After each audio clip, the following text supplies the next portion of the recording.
খবর পড়ছি ফাটাকেষ্ট ঝিনাইদহ আবাসিক গোরস্থান থেকে। আমাদের ঢাকার সংবাদদাতা টুনটুনি জানিয়েছেন, ঢাকার কেন্দ্রীয় ঘুষখোর সমবায় সমিতির সদস্যরা বুড়িগঙ্গা নদীর তীরে গলায় কলসি ভর্তি জল নিয়ে তারা আত্মহত্যার উদ্দেশ্যে এক মানববন্ধন করেছে। তারা গলায় কলসি বেঁধে কেন তারা আত্মহত্যার উদ্দেশ্যে মানববন্ধন করেছে আমরা জানার চেষ্টা করব আমাদের ঢাকার সংবাদদাতা টুনটুনির কাছে। টুনটুনি।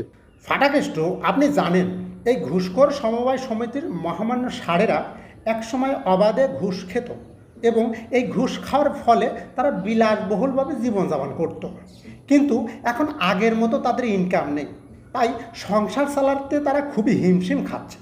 এমনকি এই অভাব অনটনের তাড়নায় পড়ে তাদের বউরাও নাকি বিভিন্ন সময় বিভিন্ন পরকীয়ায় জড়িয়ে যাচ্ছে।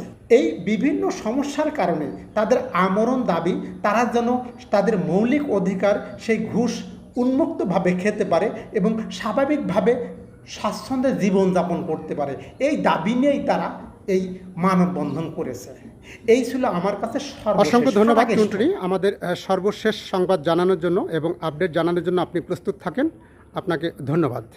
সম্মানিত দর্শক মণ্ডলী, এই ছিল আজকের সেরা বুলেটিন। পরবর্তী সংবাদ দেখার জন্য আমন্ত্রণ রইল। আল্লাহ হাফেজ।